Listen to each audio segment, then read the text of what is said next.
Hey guys, how's it going? Brandon here. Welcome back to another Pokemon team builder for you guys. Today we continue on Omega Ruby and Alpha Sapphire by starting with, of course, a Swampert. Now, before we get today's video underway, a quick disclaimer to say this is an opinion-based video. If you want to change anything about this team, go ahead and do so. Pokemon movesets, natures, all that good stuff. You can change anything you want. It is your journey. It is your game. You can do anything you want. You can use 6 Magikarps if you really wanted to. Of course, I won't get very far, but you could use it if you wanted to. I'm also going to say that this is a little bit of a bulkier side of a team. Normally I go with a very hyper-offensive team. I'm a hyper-offensive player, but I thought about this a bit more. I've gone with a little bulkier side. It's a very good team though. It's a very good team. But without further ado, let's get into it.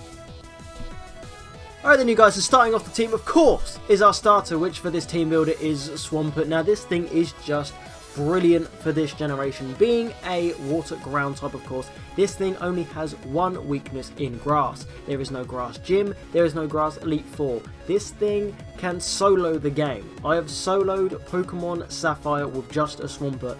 This thing is amazing. And then with the added of the Mega Evolution, this thing just hits even harder. Base 110 attack is definitely going to be a physical attacker. You can go special 185, isn't bad, so if you want to use that Surf on him, by all means go ahead. We've got with the Adamant Nature to even boost up that attack. Its speed's at 60, so I thought, you know what, we're going with a bulky team like I said before, so let's not worry about speed too much this time around. Let's just think about taking a hit and hitting hard back just as much as humanly possible. So for the stab moves, of course, we've got Waterfall and Earthquake, a no-brainer when it comes to the stab moves. Stab Earthquake from a Mega Swampert hurts like hell, and with the champion being a steel type user, this thing does the finest of work. Hammer Arm as well, just a bit of coverage like I say against those steel types. So if you want to do any damage against possible a levitating one, for example, bang, you can hit that with a Hammer Arm. And Rock Slide, why not? It's there, it's a good physically attacking move, can hit those flying types as well. This thing is just all round amazing. 100 base HP as well, so it can take a hit very well. Base 90 defenses as well. This thing really can take a hit and hit back with a base 110 base attack. This thing is a very overlooked starter. If you just look at its base stats by itself without the Mega as well, it's really good. Yes, its speed lets it down, but in game, 9 times out of 10, because it's an in-game team and the levels are going to be mixed and matched and stuff, and IVs and EVs and all that different stuff, you're probably going to outspeed. I found myself outspeeding most of the time with this thing. Base 60 isn't the worst. It's generally obviously not the best. It's a low stat. I would say anything under 70 is classed as a low stat. But still, being in game, like I said, speed isn't 100% necessary for you to outspeed. If it's got a decent speed stat story, it will outspeed most of the time, and that's definitely the case with this thing. Like I said, the only real problems you would have with this thing is, I would say, around the I think it's the second battle you have with May, just next to the route next to the trick house. That battle might be a bit difficult, but if you plan it right and you've leveled up your mons enough for this team, you should have no problems whatsoever. So with that said, this is our first mon. It's our starter, of course. It's Swampert. Alright then guys, on to the second team member, and we have Hariyama. Very thought of Pokemon. When we did our team builders before, I saw a lot of you guys actually using Hariyama, which was one of the reasons why it triggered in the back of my mind to possibly go and visit this guy when we come back round to Aurus, and it was something that surprised me. It was one of those Pokemon that I thought, alright, I'll pick it up. I've used the Hariyama before, I used it in Emerald and Ruby and Sapphire, and it wasn't the best thing in the world. I've struggled to use it quite a bit. This time around, with the added mechanics of obviously physical special and just the general bulkiness of it, being able to use it, and with the added movesets and different things like that, it actually worked really well. Makuhita was really good early on in the game. You're still fighting those normal types, you run into dark types, obviously Puchianas and stuff. It's really good to use against the Team Aqua Magma. With the moveset of the Bulk Up, Close Combat, Heavy Slam, and Stone Edge. Stone Edge to deal with, of course, those flying types. Heavy Slam, it's a heavy Pokemon. The reason it gets Heavy Slam is because it's a heavy Pokemon, so that does a decent amount of damage to any ice types you come across as well. Close Combat for those ice types, steel types, stuff like that. Stab, hitting, move, Close Combat. You might want to get some PP ups on there though.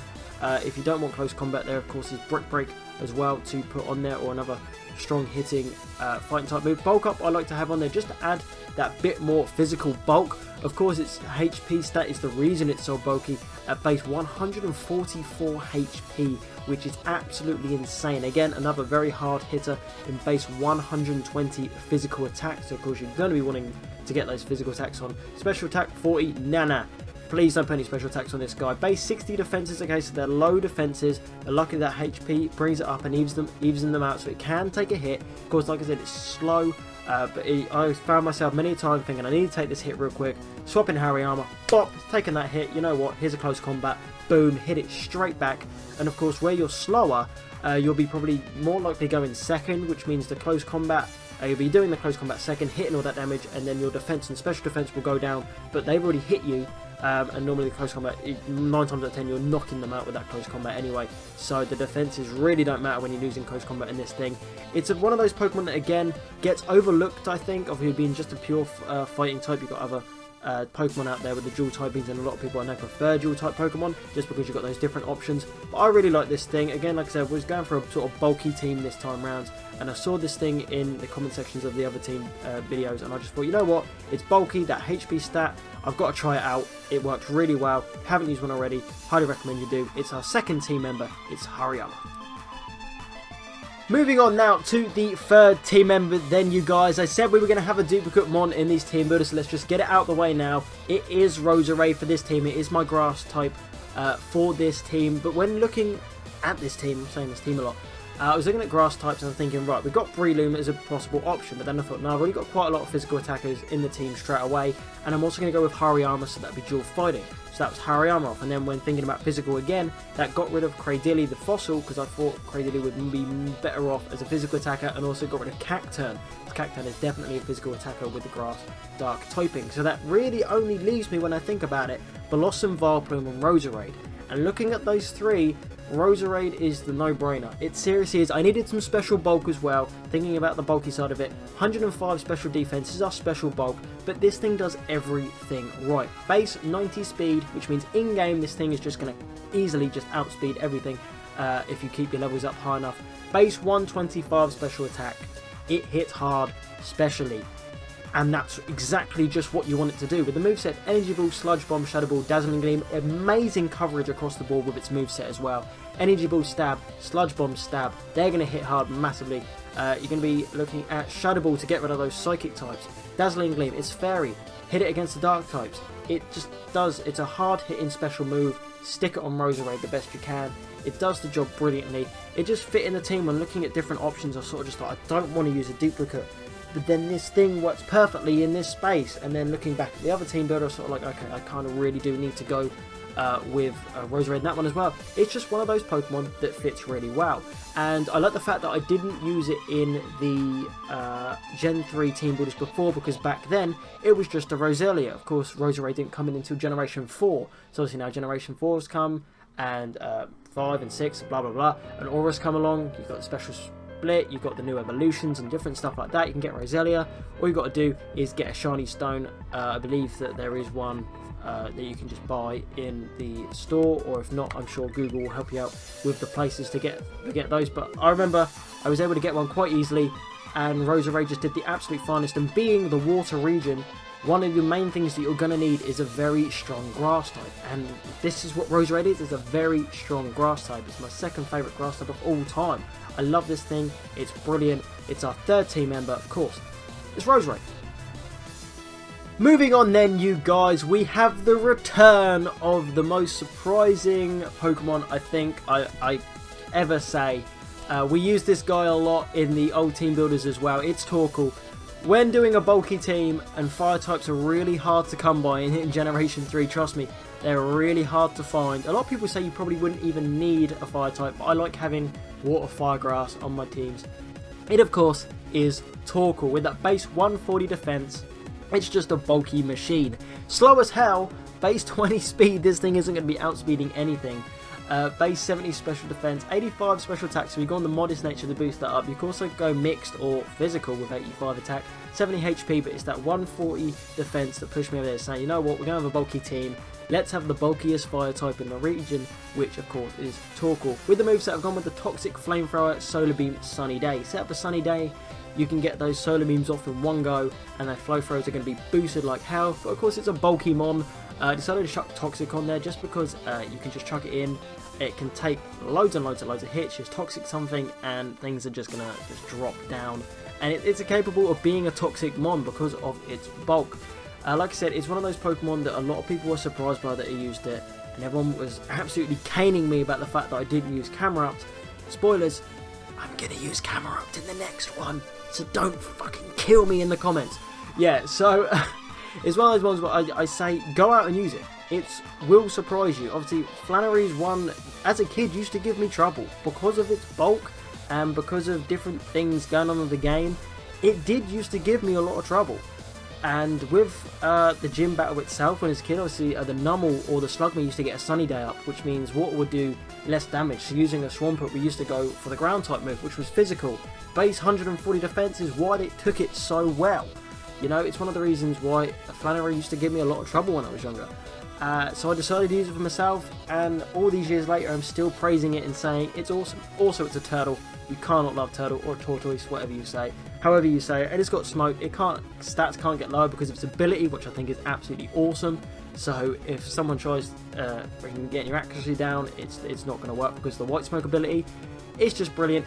I wish, of course, it was Sun and Moon, because then this thing gets drought and it means Sunny Day isn't even needed, and you could probably put Fire Blast on there and a Flamethrower and Fire Blast, and it gets drought, which just makes Torkoal even better the generation after this one. So I can't praise this thing enough. I do love it. I think he's derpy as fuck. He's brilliant. It's our 4th team member. It's Torkoal. Moving on to Pokemon number 5, you guys, is another one I saw a lot of you guys using in your teams, looking back at the comments for the other team builders, which is, of course, Skarmory. Now, as a kid, I did use this thing when I was a kid going through Ruby, Sapphire, Emerald.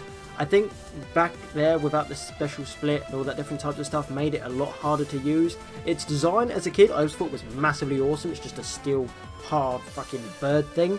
But I could never get on with it. I guess my playing style back then when I was a lot younger just didn't suit Skarmory. But then, of course, when we're making a bit of a bulky team behind Swampert, this thing fits the slot perfectly for a flyer. Base 140 physical defense. Of course, now we've also got Torkoal with a physical defense. So now we've got Torkoal and Skarmory as our physical. Roserade's our special, and then Swampert and Hariyama do a bit of both. So that kind of evens it out a bit. I'd say Hariyama and Swampert do a bit of both. So now we've got our two massively physical defenses in Torkoal and Skarmory. The moveset for this, I've gone with Fly, Steel Wing, Roost, and the Night Slash. Roost, of course, it means you can get your HP back after taking a load of hits, which is just incredible. Night Slash, just because why not? It's a hard hitting physical move. You can hit ghost, psychic types, all that good stuff. Fly, of course, is stab. I'm going to need it. You could put Drill Peck on there if you wanted to. I like Fly just because why not? And then Steel Wing, I wish this thing got Iron Head via level up. I think it might be a move, shooter move or somewhere, but I think that's not till the after game. So I thought, you know what, we'll just stick with Steel Wing for the time being and keep it at Adamant Nature just to boost up that base 80 attack, which of course is going to help you out brilliantly. The only one downside I'd say to Skarmory is it's one of those mons, it is quite hard to level up, it's hard to find. But just base design and bulkiness, it just fits this team really well. Of course, it is Steven Stone's champion's first Pokemon, so if the champion uses it, it's got to be a good mon. But if you haven't used the Skarmory already as your flyer, I strongly recommend you do. Of course, normally I'd jump straight in towards a Salamence or Flygon or one of the dragons. This thing does get overlooked, but I saw some of you guys, like I said, using it in your team, so it's what tweaked in my mind. So you know what, we'll give it a go. We're doing a bulky team. I know this thing's bulky, I've seen it. Worked really well as a bulky mon, and it didn't disappoint. It fits perfectly, and that's why it's the 5th team member. It is, of course, Skarmory. Moving on now to the final team member, you guys, we have Froslass. It was late game, I thought I need a final team member, I need one more special attacker. An ice type would work perfectly around this time of the game. We've got dragons coming up, and a lot of different things. Boom, Froslass, why not? It covers the ghost type Elite Four member. Of course, if you outspeed and hit hard, It covers Drake as well with the Ice Beam. Stab Ice Beam is just brilliant. And just in-game, it works. Of course, like I said, we were going with a bulkier side. This is my one let off. This is my quick offensive mon. Base 110 speed. This thing's quick, yo. Really quick. It's going to outspeed a lot. Modest nature to boost up that base 80 special attack, but with a moveset of Psychic, Thunderbolt, Shadow Ball, and Ice Beam. That's brilliant. Ice Beam, Shadow Ball, of course, a Stab, Thunderbolt. It's the water region. There are water mons everywhere. Thunderbolt is brilliant on this thing. And Psychic, why not? It covers some of your defenses, bug types, not bug types, what am I thinking of bug types? Fighting types, it hits because bug super against Psychic. I'm getting my types mixed up in my head.